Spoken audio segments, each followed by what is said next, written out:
Hey, I think we're live. Good evening, everybody.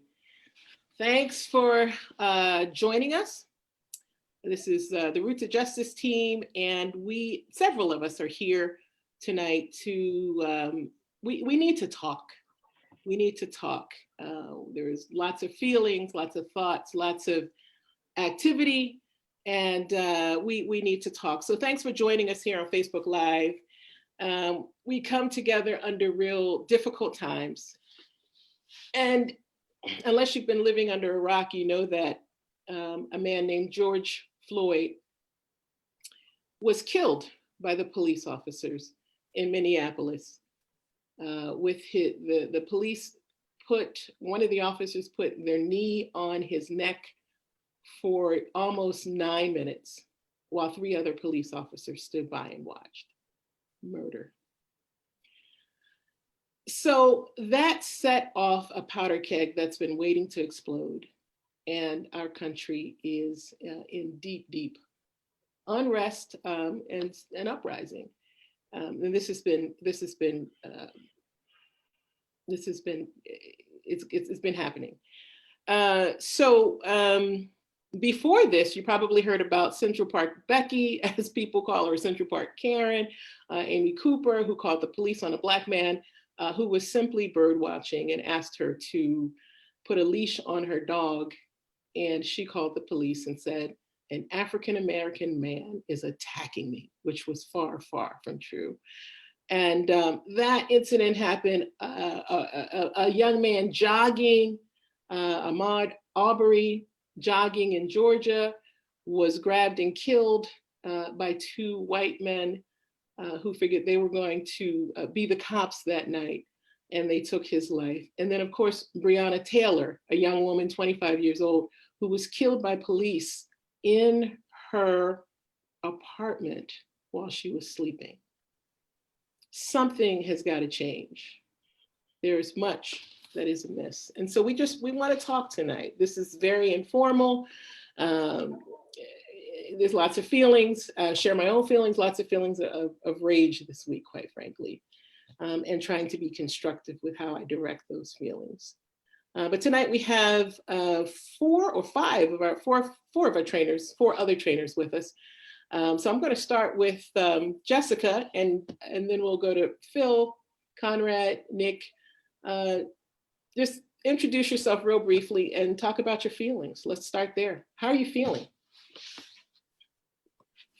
Hi, good evening. My name is Jessica Rodriguez Becker. I'm based here in Philadelphia, and there's a lot of unrest in Philadelphia right now, a lot of intense feelings, emotions, lots of uprising, people taking to the streets. And we're seeing a lot of violence, tear gas used on peaceful protests. And so I'm feeling angry, I'm feeling hurt, sad, a lot of grief. I think the thing that made me feel the most upset was the apology that came from Amy Cooper.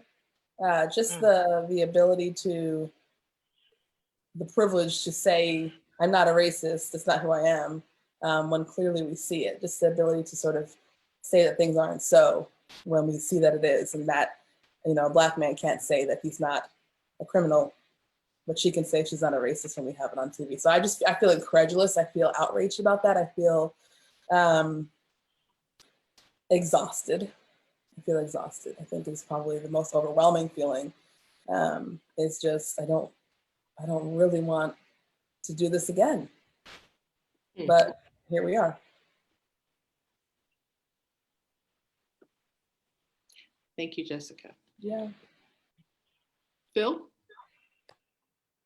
Hey, I'm Phil, and I live in Tulsa, Oklahoma, where we just recognized the 99th anniversary of the Tulsa Race Massacre.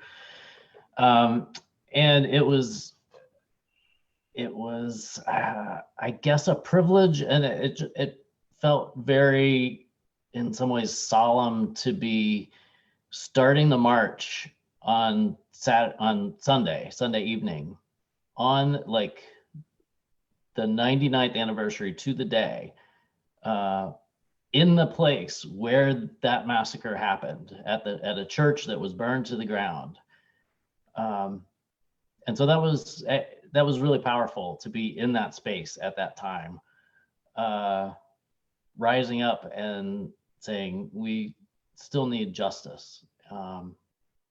It was also a really powerful statement. As part of so-called urban renewal, in this what had been a historically important area. Of course, in the 60s, they built a freeway right through it, and so on Sunday night, that freeway was shut down. Hundreds of people massed up onto the freeway to shut it down, and I don't know how many people made that connection as they were doing that we are shutting down this highway, which itself is a symbol of systemic racism, dividing and destroying communities. But that was there. That was there too. As far as how I'm feeling, it's been a week of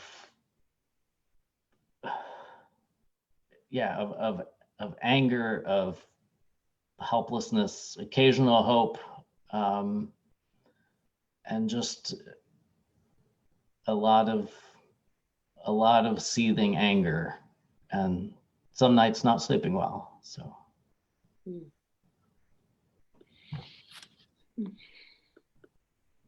Conrad? Oh, hi. I am Conrad Moore, and if you've been to a Roots of Justice training, I may have been there. I am very often in the trainings. I introduce myself, and then I add that I am angry. That I'm an angry Black man, and I am. This week has just kind of added to that. There's always something adding, It's so I'm kind of angry all the time, but every now and then it comes up a number of levels, and this week is one of those times when it just comes up a number of levels, because I'm frustrated, but the video that I watched of the George Floyd murder, I felt traumatized by that. It is very difficult to watch someone die. I think it's more difficult to watch someone be murdered. So George Floyd didn't just die; he was actually murdered. And the thing that I think makes me the most angry, and the thing that I think that has sparked so much rage, not just in the United States, because there are protests going on in all 50 states, and in Europe, and in and in South America. There's protests going on all over the place over this. It was the idea that police officer looked us in the eye while he was strangling George Floyd. And that's the image I can't get out of my head. This man is literally looking in my eye while he's murdering this Black man. It really makes me angry. It just adds to the frustration. It adds to the trauma. It adds to the pain. So I'm angry. However, I have a family. I have a daughter and a wife at home, and we just can't run around angry all the time.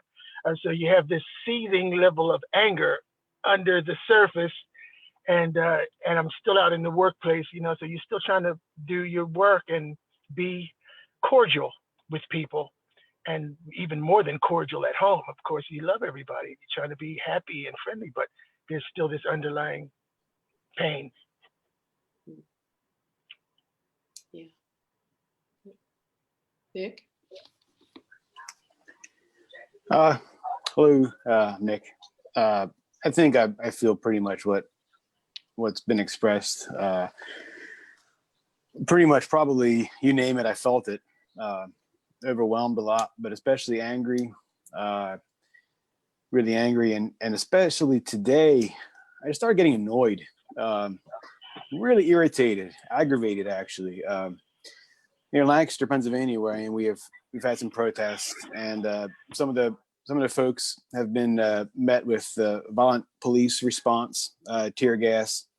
I'm sorry, pepper spray, I think, riot shields, assault teams, and that was about 2 days ago, I think. And just today, there was a meeting like this with the mayor and the chief of police, and they were talking about the change that needs to happen. And it's all the same stuff we've heard before. And then also today, the police put outside of their department on the park, very close to where they had pepper sprayed people 2 days ago, these big white boards asking people to voice their concerns, what they would like to see change, and things they dream about. And it really, that both made me angry and irritated, because the community has been asking the police for things for, I mean, I've been involved in this for over a decade, and they've been saying the same things. They just don't ever listen. Yeah. So it's all the violence that's been happening, the deaths that occurred, the murders, and then the responses of these officials. And both the mayor and the chief today kept talking about systemic power as though they weren't agents of that systemic power. I know they're individuals, but they're individuals within systems that provide them with a lot of power, and they seem to remove themselves from that position. So yeah, today's been more of an angry, irritated, fury day. Yeah. Yeah. Yeah. When you said you've been doing this work for over a decade, I've been doing this work. I guess I became a trainer around 2003. And to think that this is where we are in 2020, you wonder what all of your educating and organizing and work has done. You look back and I feel this about, maybe I'm in midlife, but I feel this about, I am in midlife, but I feel this about a lot of things. You look back and you're like, all the things, I've tried to contribute to society and do educating, particularly as it relates to working with young people. And you just wonder, and when young folks ask me the question, or they it's not even a question, they say, what you guys did, you old heads, what you did back in the day didn't work. The peaceful response and so forth, and trying to have dialogue that is civil and constructive, it didn't work. And the last couple of days I've been asking myself, are they right? Are they right? I don't know. Well, can I jump in here? Sure. About that, and like whether or not dialogue is working.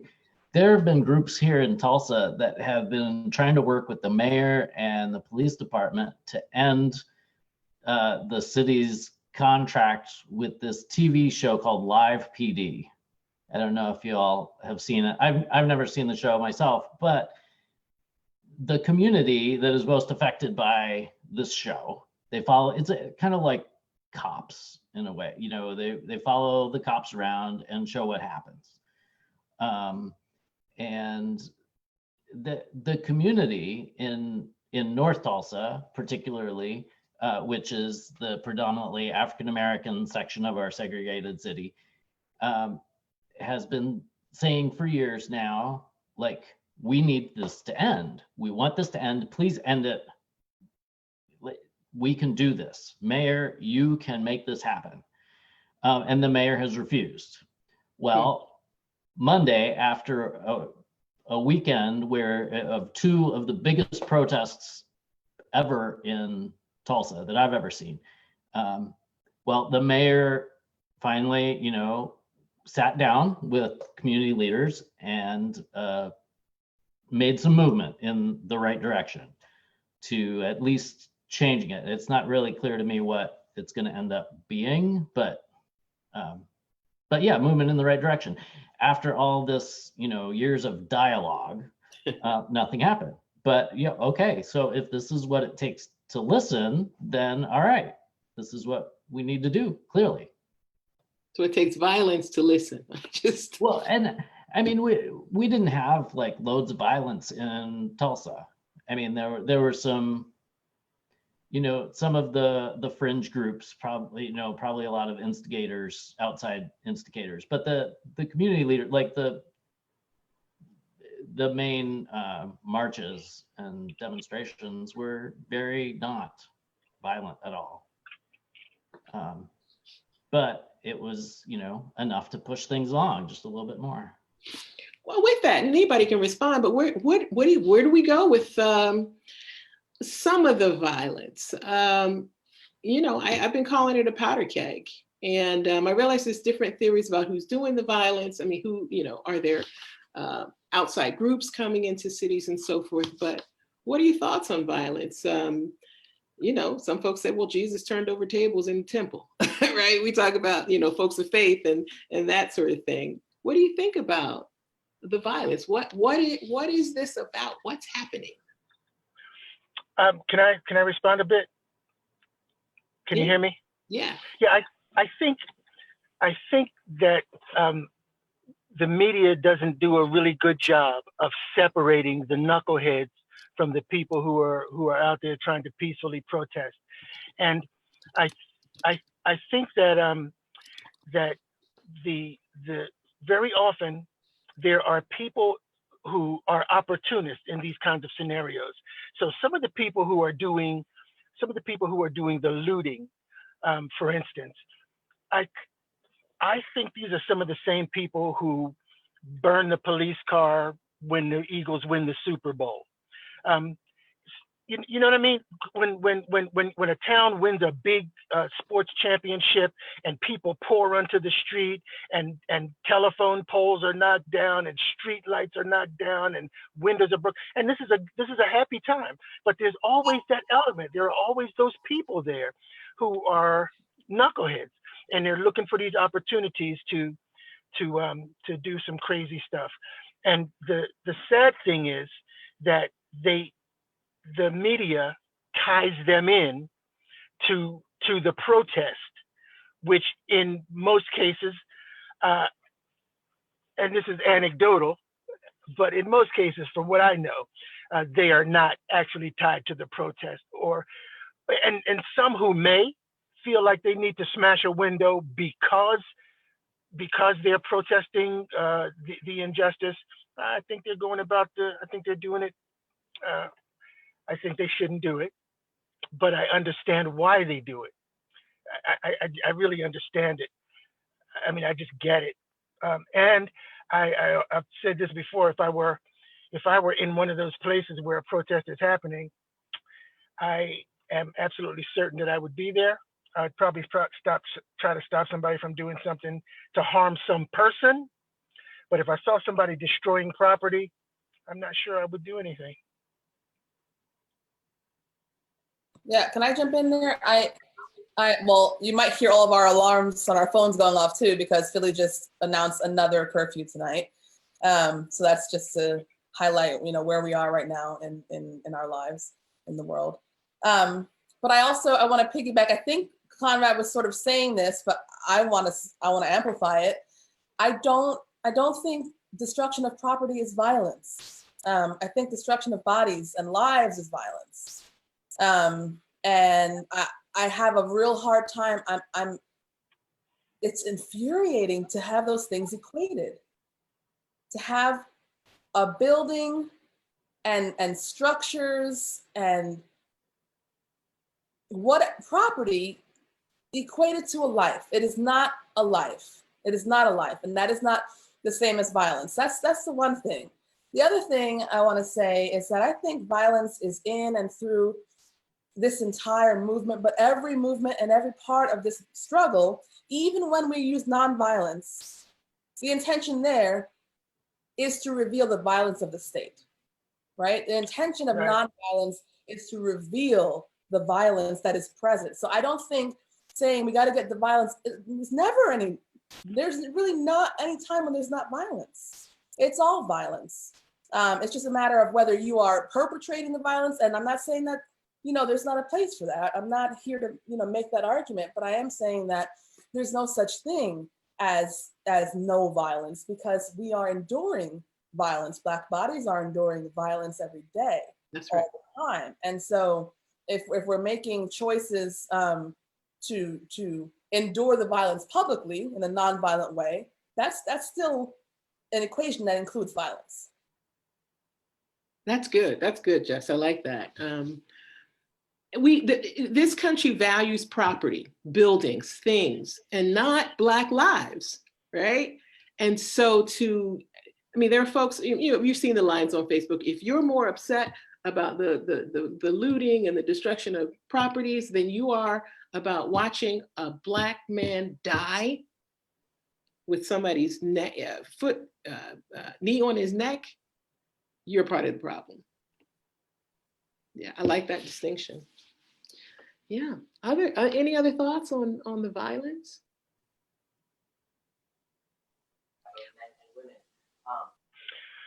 One more thing. I think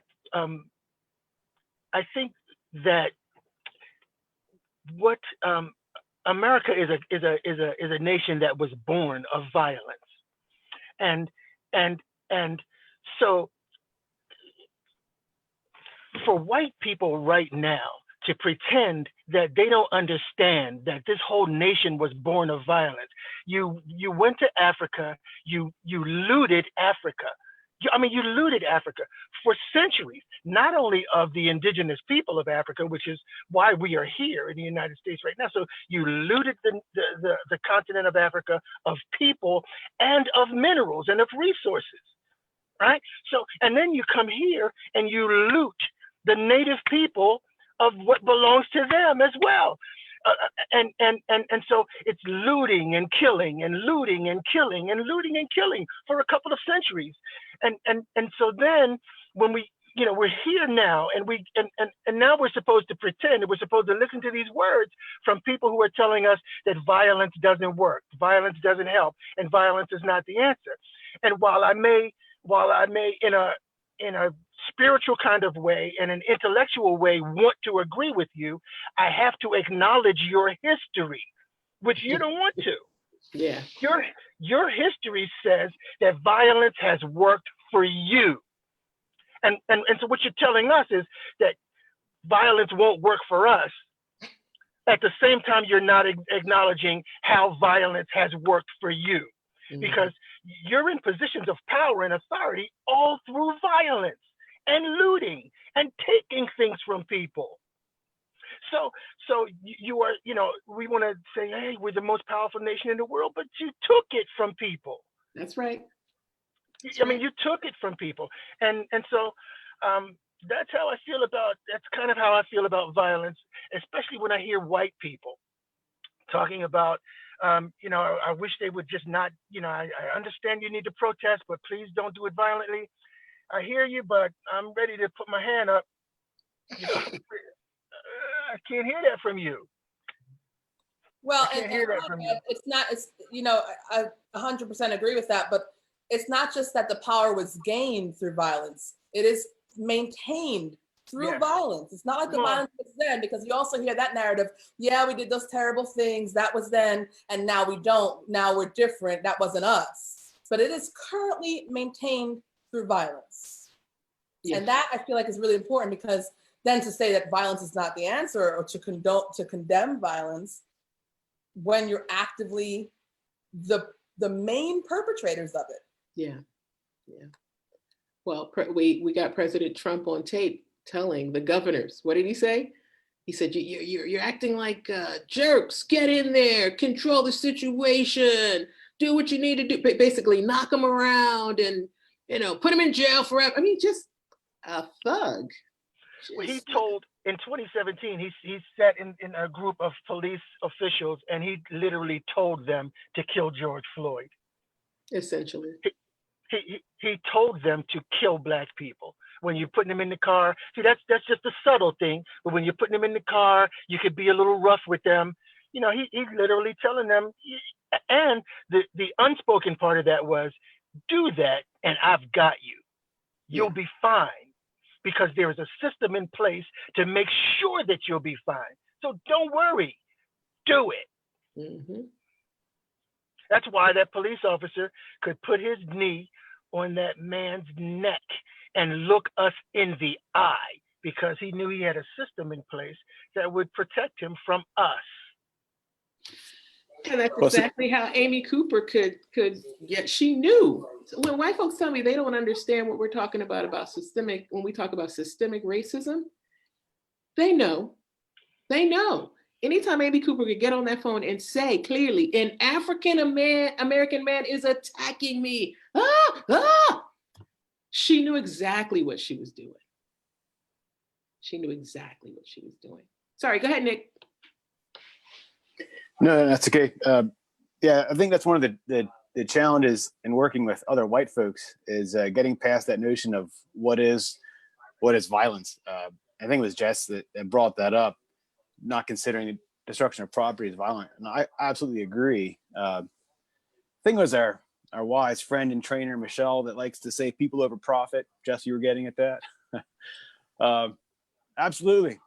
And I think white people use that word violence as kind of a coded term for talking about, much in the same way that they talk about inner city and urban people, and use violence as a way to manifest their internalized supremacy. We can't block traffic; it's violent. We can't resist cops. It's violent. We can't do anything. And I think the reality of what some of we're dealing with here, putting a knee on someone's neck, is that white people are going to have to actually act in ways that historically we've said are violent ourselves. We're going to have to do that to resist white supremacy. I think there's a lot of folks, especially in the Lancaster County area of Pennsylvania, rich in the Anabaptist culture, that use pacifism as a crutch to avoid engaging in justice work. And through that pacifism, they don't use strong language, don't put bodies in the way of police violence. And those are things that I think white people need to really analyze, how we view violence and how we use that as a way to avoid engaging in the real work that's happening and the violence that actually is being done to Black, Brown, and Indigenous communities. What's the role? Maybe it would Jess or Conrad. Maybe you've been getting some calls or emails from some very, very kind white friends who want to know what can they do? What's their role? What's the role of a white person who really wants to be an ally? I don't know. Phil and Nick, what do you think? What's their role in protests?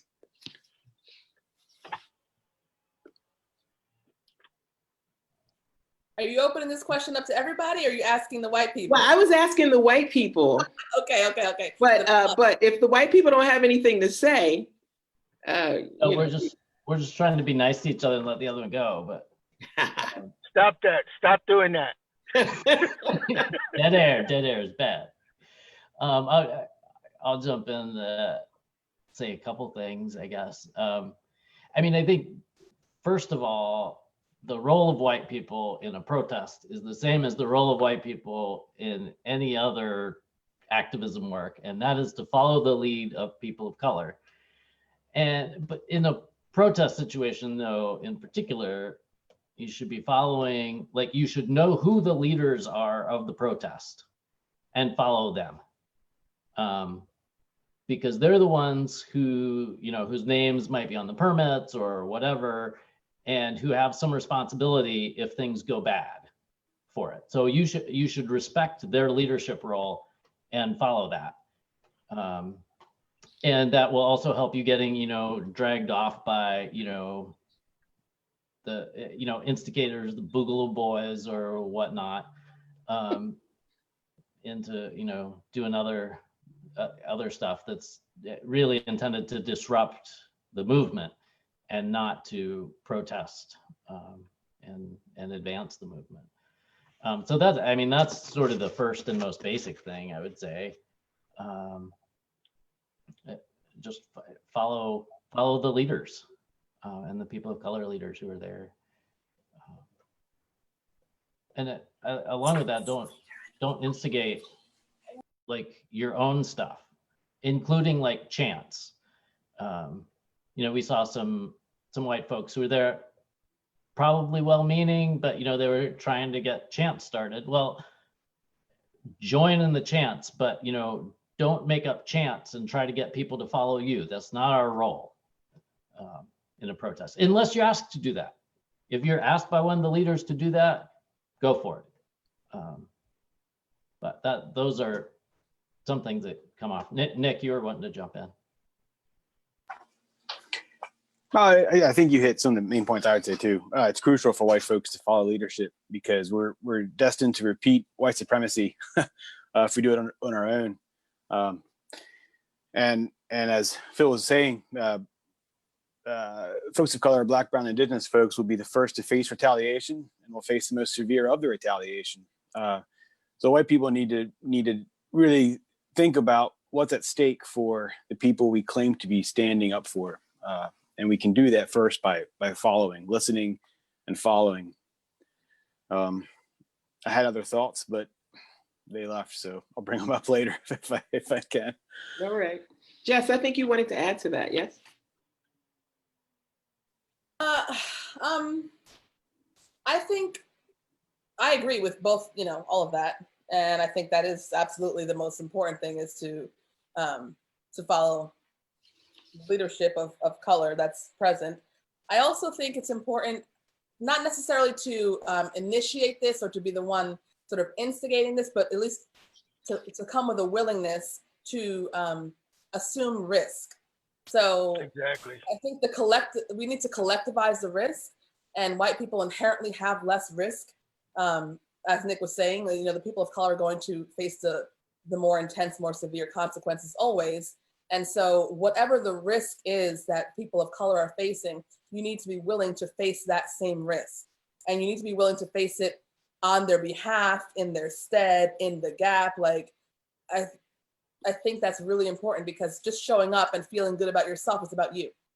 And if you're not willing to actually assume the same level of risk, if not more, putting yourself in the front if requested to do that, whatever it would be. We've seen the protests, the quarantine protests, where armed militia do not face nearly what these protests are facing. So we know that you can walk in with your white skin as enough of a protection, even if you are armed. And when a Black man is unarmed, he's never unarmed, right? And a Black woman is never unarmed because her skin is considered a weapon. So you need to go in prepared to take on risk that we are already taking on just by existing, the risk that we have. Can I add something? Thank you, Jessica. I would add also that white people engaging need to understand who they're doing this for. You are not doing this for me. You're not doing this to try to help me. Your activism is not an act of altruism. You're not doing this just to be kind. Because altruistic activity has a beginning and has an end, and then you could feel good about it. You're out giving out sandwiches to homeless people or something like that. That's altruism, and you feel good. But white people need to engage this work, understanding that they're not doing this for the targets of oppression, but they're doing this for them. Mm-hmm. And in order to understand that, they need to know how racism and white supremacist ideology has harmed them. And in order to do that, they need to educate themselves. There's a few books out there that I can offer. There's an old book called The Hidden Wound. There's a book called Dying of Whiteness, which I find to be a very good book. But white people need to educate themselves so that they can know why they are advocating. You're not doing this for me, because if you're out there advocating and you think that you're doing this for me, your motivation is wrong. And I'm not gonna have you when I really need you. When the shit hits the fan and I really need you, that might be the day that you feel that you've done all that you possibly could do. But when you understand that you're doing this for you and for your children, and that gives you a different sense of motivation, and it will motivate you to move yourself on to the end, to play your role, whatever your role is, to play your role all the way through to the end, not just to do a few nice things for them. Well, and I would say that, you know, until white people understand that they're marching for the same reason that we march, to save our lives, right? Then you're never going to be able to actually have any power behind what you're doing. It's not going to be sustainable. We are marching to save our lives. And what kind of life is it for you if you can look someone in the eye with your knee on their neck? Like, what kind of life are you living? What kind of humanity do you have if you can dehumanize someone else like that? So, you know, if Black people are marching to save their lives, their physical bodies, you are marching to save your spiritual one, your psyche, your conscience, all of it, because you cannot continue to live in such a way that can look at the death, a limp body. He was unresponsive. He wasn't moving. He wasn't resisting. You couldn't even say he wasn't compliant, which is all you need to do is be Black and non-compliant, and that's called violence, right? He wasn't even non-compliant. He was limp, and the knee stayed on the neck. That is no humanity. That is no life to me. So you're marching to save yourself from that. I hope. Yeah. Yeah. Marching to save your very soul. It's good. Good. I'm wondering, is there any place in this struggle for working across race, you know? And if I'm honest, the past couple of weeks, I've been feeling very, you know, I want to secure my space and just give my energy to folks of color. That's where I've been. But my faith, right, doesn't allow me to continue in that kind of space. So I wonder, you know, is there room for working across racial groups, for working across alliances, if you will, and what that looks like?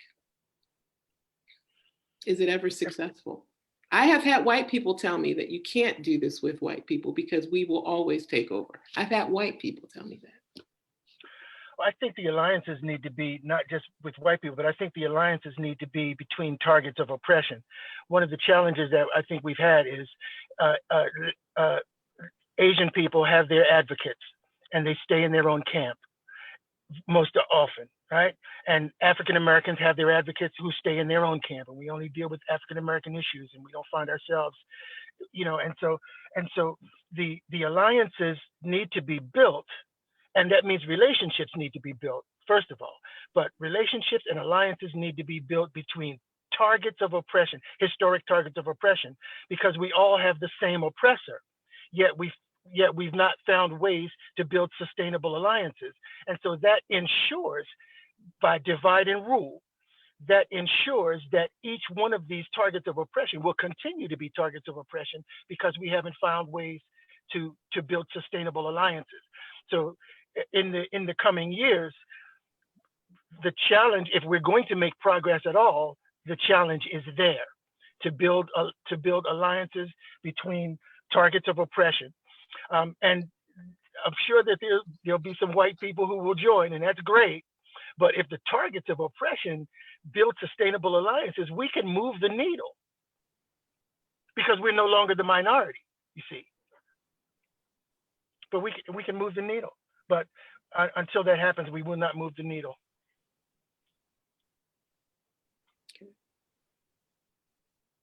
Any other thoughts?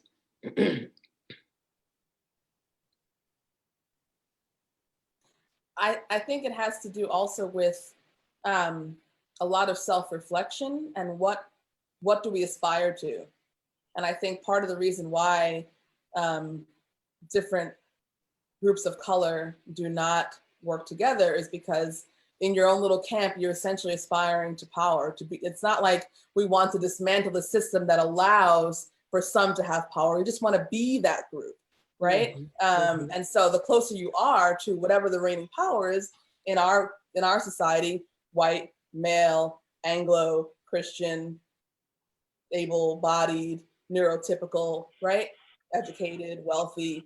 The closer you are to that, the closer you are to power. And so like, what is it that we actually aspire to? Are we aspiring to be the people in power, or are we aspiring to something else, which is, I don't think exists in the imagination of whiteness. I don't think it is meant to.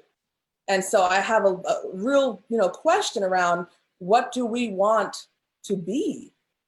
We don't just want to look like the people who are over us, who are lording it over us. We just don't want our turn. And if you do, then you will stomp on who's ever below you, quote unquote, in the system. And as soon as you get there, every coup turns into a dictatorship. We know that.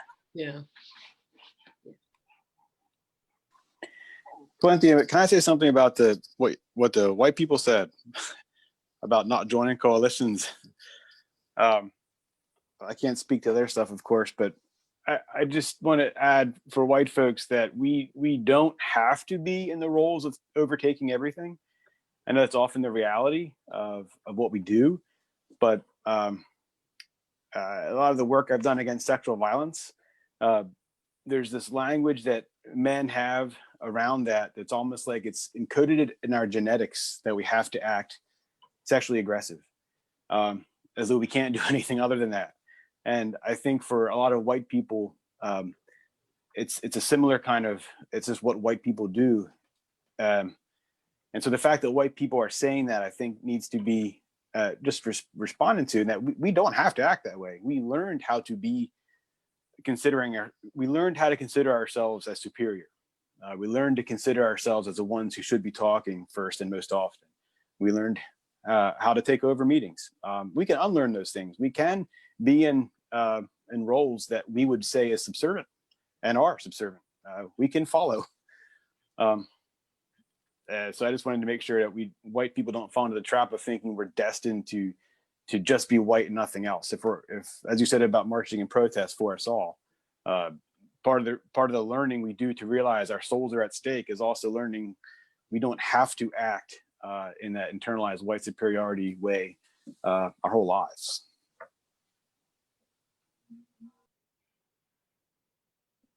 Sorry, I muted myself because my dog is barking. I hope you don't hear that, but thanks, Nick. Where do we go from here? We've got about. Do we have any questions in the Facebook? I just realized we did want to leave some space for questions. I don't know who's monitoring the Facebook page. But if there are questions there, we might want to entertain those. But it's 8:45 and we promised to end this by 9. Where do we go from here? Is there a future hope? Is there a beloved community? I have a question for Nick. Can I do that? Sure. We're on the porch. Nick and I are good friends, so I think I want to respond to your comment because I think it connects to what I was saying.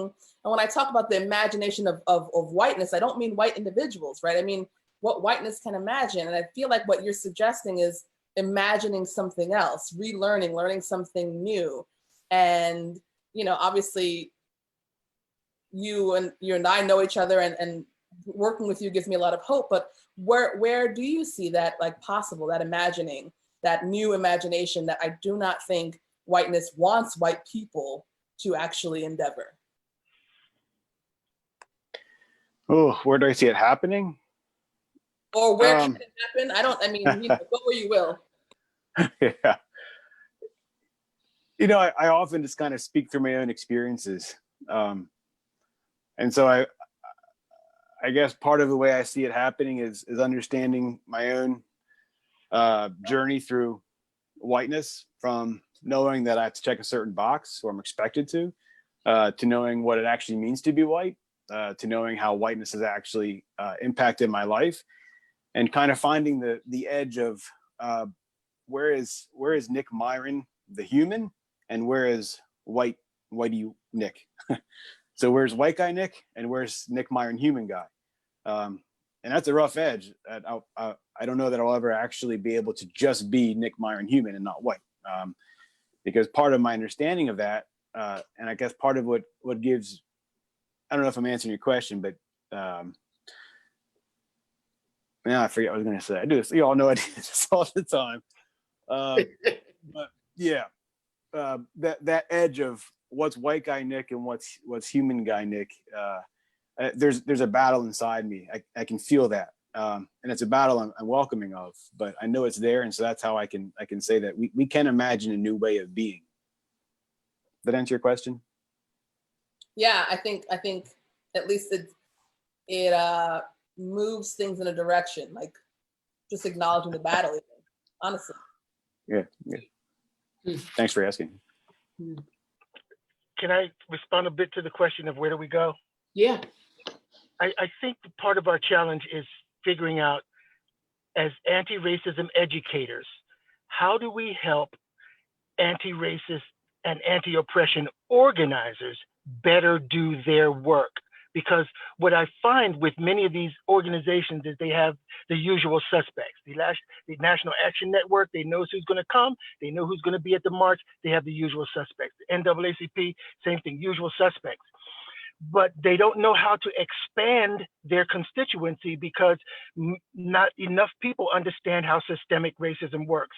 And if we did help them to expand their constituency by anti-racism education, what we might see then is when your state closes 185 polling places in your city and leaves open 4, you'll see people in the street like they are right now. So our states and our municipalities, they do the stuff that we allow them to do. And we find ourselves protesting and marching and screaming, but very often about issues that are important, but maybe not as important as keeping those 180 polling places open. So now we're down to 4. And I was talking to my brother just a few minutes ago before we made this call. He's been voting all his life. He's in Philadelphia. He just stood in a line for 2 hours waiting to vote. And in defiance, he just refused to move, even though it was clear to him that they are trying to make it more difficult for him to vote. Mm-hmm. And so those are the things that at some point have to get us out into the street. And those are not the things that move us to protest in large enough numbers to make a difference. Because what we see right now, we see protests happening in large enough numbers to where we anticipate that something actually might happen. Something good may come out of this because we see large numbers of people protesting. And so there are those kinds of pertinent issues that happen with us all in our local areas, in our municipalities. We're not paying enough attention to our local elections.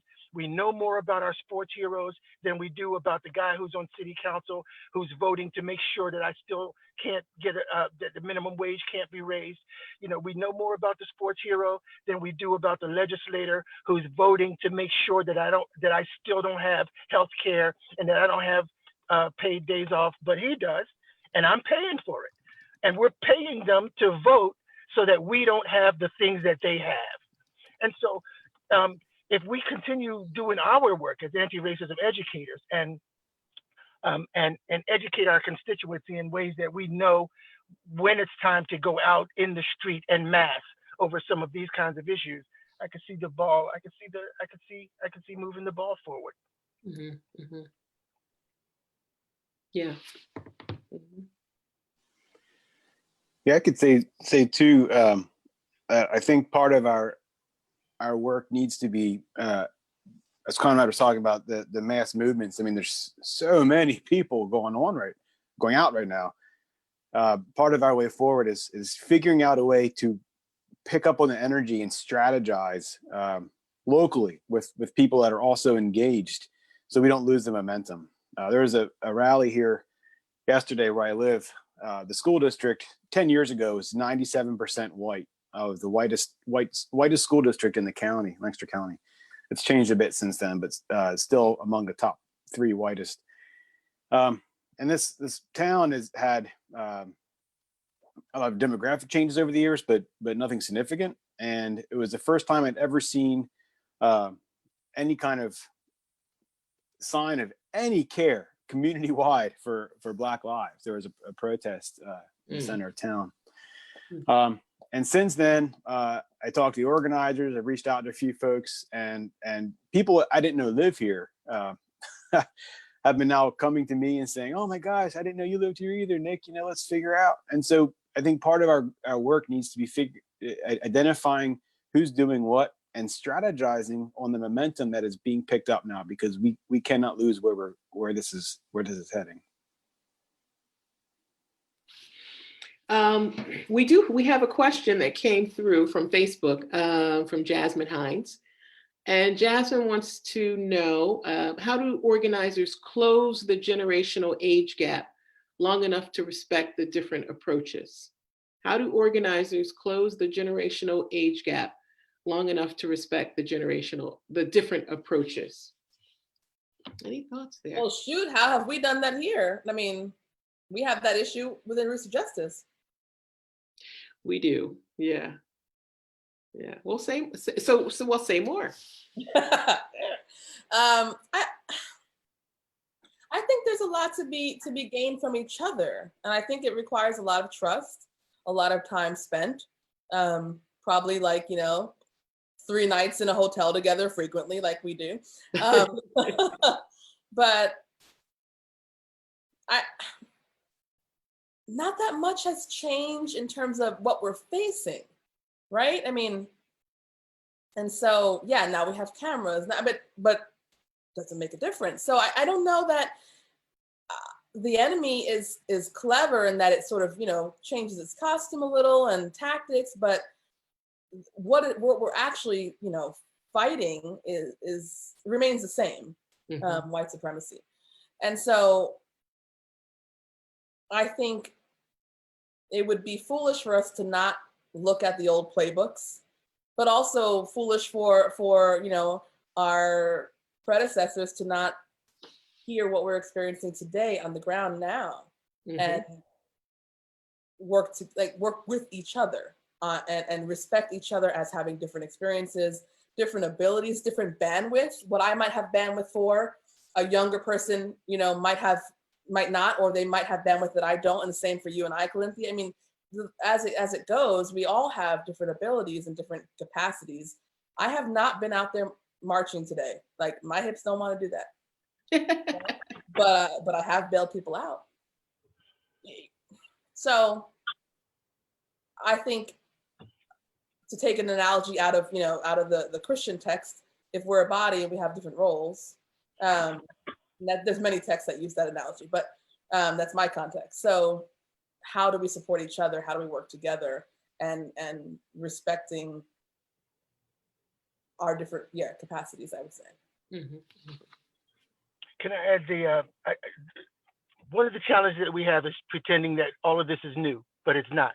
And so there was a guy named Thomas Finch who was murdered here in Georgia. And he was murdered by the police. This was in 1936. And it was the same story. Why did they kill him? He was reaching for my gun. Nobody. So Isaiah Nixon, 1948, killed for voting. I mean, he literally was killed for voting. Two men went to his house, shot him in front of his mother, his wife, his children, because he voted. So that was 1948. So whatever has happened, the work that we're doing right now, we're able to do it because people persevered. So it's wrong for me to say that the people who persevered before me didn't take us far enough. They moved us as far as they could, right? And so then we pick up the banner and then we move. We are faithful to our role with the tools that we have for us right now, and we move it a little bit forward. But I think we do ourselves and we do the movement a disservice if we begin to pretend that the work that has happened before us didn't work. So we don't want to make that assumption, and we still want to make room for the new energy and the new voices and the new approaches that are coming forward. So there is a time for us to step back and allow the new energy and the new ideas to come forward and move the ball for their generation. Mhm. Yeah. because Isaiah Nixon and Thomas Finch are 1930s, 1940s. So this is not just about George Floyd. This is not, or, Yeah. not. Yeah. I would add just real quick, Conrad, that what you're saying about making room sort of piggybacks on the talk that we mentioned about how we do a movement at all. Like, do we want to just gain power? And power structures exist within movements too, right? And so how are we careful to not be sort of only seeking to be in the role of lording over, but also, willing to let go of some power, share power, take a back seat? Like, how does all that factor into the way we even do movement work? Sure. Absolutely. Wow, it's 8:58. There's one final question, and then we're going to close. Oh goodness, okay. So the questions are coming in now. But Jeff asks, "What does systemic change look like for us in the U.S.? What needs to give?" Jeff Wow. said, "Yeah. What does it look How like?" long do we have? We've got a minute. We have 2 minutes. We need to plan another call for We maybe a need to week or plan 2 another weeks from call. now. Yeah. Yeah. Another question came through to get our. We can think about this later, but how do we work with local law enforcement and leaders who have power? That shift. How do you get a true shift? Because these jobs with power. I mean, we do need a part 2. All right. Absolutely. All right. I'm so sorry that the questions came in a little bit. We should have said earlier, write your questions. Our bad. Maybe some of us could hop over to the Facebook page and Oh, that would be respond. great. Yes, that would be great. So we'll try to answer those on Facebook. Hey, thanks everybody. It's good to meet with you on the porch and just to talk a little bit. Yeah. I want to say that I think we have done good work, and I'm very proud of the work that young people are doing now. Yeah. I'm proud of these young people out there in the street. I am so proud of them. And I'm just happy to be comrades and partners in this struggle with the young folks today. So thanks. Take care. Bye. Thank you. Good night. Bye. Good night.